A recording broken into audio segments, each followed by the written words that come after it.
আপনি আপনার ফেসবুক অ্যাকাউন্টে বাংলা ইংরেজি উভয় ল্যাঙ্গুয়েজে একটা নাম দিতে চাচ্ছেন বা আপনি স্টাইলিশ নাম করতে চাচ্ছেন আপনার ফেসবুক অ্যাকাউন্টে, কিন্তু বাংলাদেশের সার্ভারে সেটা হচ্ছে না।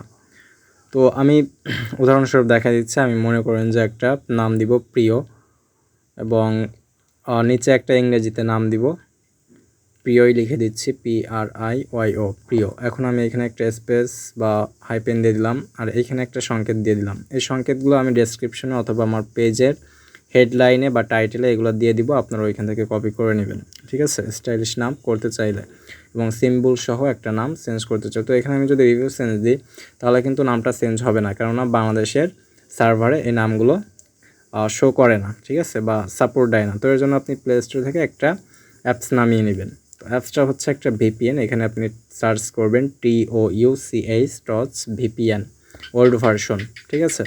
এটা আপনি সার্চ দেবেন, এখান থেকে আপনি এই একটা অ্যাপে শো করবে, ইনস্টল করে নেবেন। আমার ইনস্টল করা আছে, আমি ওপেন করে নিয়েছি। তো এখান থেকে আপনি একটা কান্ট্রি সিলেক্ট করবেন, কান্ট্রিটা হচ্ছে জাপান। এখন আপনি জাপান কান্ট্রিটা এখান থেকে দেখবেন যে কোথায় আছে, ওইটা আপনি খুঁজে পেলে জাস্ট কানেক্ট করে দেবেন। এই যে নিচের দিকে দেখেন জাপান নামটা আমি পেয়েছি, এটাতে আমি জাস্ট ক্লিক করলে কিন্তু অটো কানেক্ট হয়ে যাবে। তো এটা কানেক্ট হয়ে যাবে। এখন আমি আমার সেই নামে চলে যাব। নামে যাওয়ার পরে এখানে আমি আমার যে নামটা চেঞ্জ করতে যাচ্ছি প্রিয়, ওইটা আমি এখানে লিখে দিব। এখন এখানে একটা হাইপেন দিয়ে দিলাম অ্যান্ড এখানে আমি ইংরেজিতে নামটা দিয়ে দিচ্ছি প্রিয়।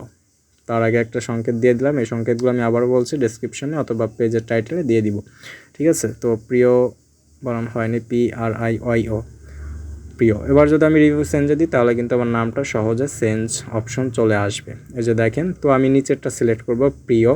তো সিলেক্ট করে আমি এখানে আমার ফেসবুক পাসওয়ার্ডটা দিয়ে দিব। এখানে ফেসবুক পাসওয়ার্ডটা যদি দিয়ে সেভ চেঞ্জে ক্লিক করি তাহলে কিন্তু আমার নামটা সহজে চেঞ্জ হয়ে যাবে। অর্থাৎ বাংলা ইংরেজি মিশ্রিত অথবা স্টাইলিশ নেম কিন্তু আমি করে নিতে পারছি ভিপিএনের দ্বারা, অর্থাৎ জাপান সার্ভারের মাধ্যমে এটা করে নিতে পারছি। তো আমি এখানে আমার ফেসবুক পাসওয়ার্ডটা দিয়ে দিব। দেওয়ার পরে এখানে আমি আমার সেভ চেঞ্জে ক্লিক করব, তাহলে কিন্তু নামটা চেঞ্জ হয়ে গেল, ঠিক আছে। এখন নামটা চেঞ্জ হয়েছে কিনা আমি দেখাই দিচ্ছি প্রোফাইলে গিয়ে।